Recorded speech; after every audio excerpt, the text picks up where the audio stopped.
அஸ்ஸலாமு அலைக்கும் ஃப்ரெண்ட்ஸ். இன்றைக்கி இன்ஷா ஜம்சம் தண்ணீரை பற்றி பார்க்கலாம்.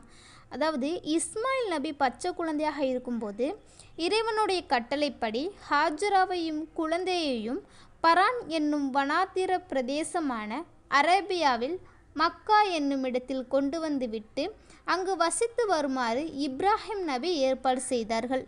அங்கு ஒரு நாள் குழந்தை இஸ்மாயிலுக்கு தண்ணீர் தாகம் ஏற்பட்டது. அப்பொழுது அங்கு தண்ணீர் கிடைக்கவில்லை. தண்ணீர் இல்லாமல் அந்த குழந்தை அழுதது.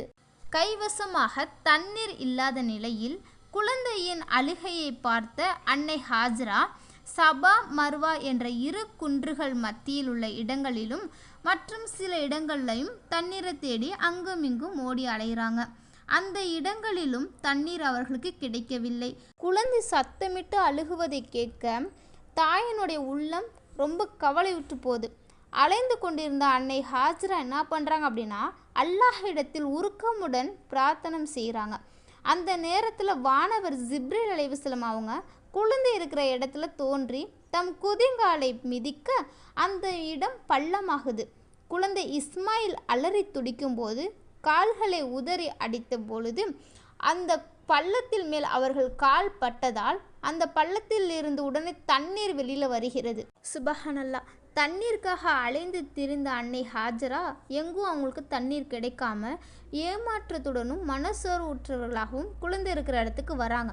அப்படி வந்து பார்க்கும்போது என்ன ஆச்சரியம்னா அங்கு வந்து பார்த்த பொழுது குழந்தையின் அருகில் தண்ணீர் குமிழிட்டு வழிந்தோடுவதை கண்டு வியப்பும் மகிழ்ச்சியும் அடைந்தவராக இரு கரமேந்தி இறைவனை போற்றினார்கள்.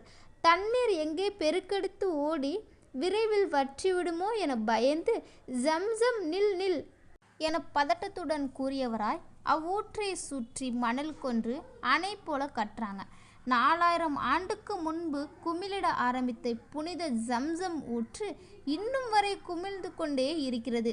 மக்காக்கு வரும் லட்சம் மக்களின் தண்ணீர் தேவையை பூர்த்தி செய்வது இறைவன் ஒப்பற்ற அதிசயங்களில் இதுவும் ஒன்றாகும்.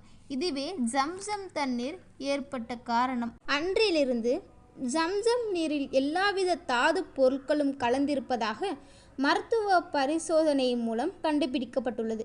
இவை பொதுவாக உடம்புக்கு ஆரோக்கியம் அளித்து எலும்பை உறுதியாகவும் ஞாபக சக்தி அதிகரிக்கவும் சர்ம நோய் வயிற்றுப்போக்கு போன்ற அனைத்து நோயையும் சரி செய்யக்கூடியதாக இருக்கிறது. இது குறித்து நபிகள் பெருமானார் ஸல்லல்லாஹு அலைஹி வஸல்லம் அவர்கள் ஜம்சம் எந்த எண்ணத்தில் அருளப்படுகிறதோ அதற்குரிய பயனை தரக்கூடியதாக இருக்கிறது என்று கூறுகிறார்கள்.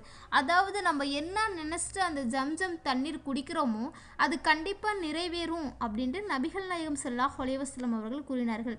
இதுவே ஜம்சம் தண்ணீரின் ஒரு சிறந்த அடையாளமாகும்.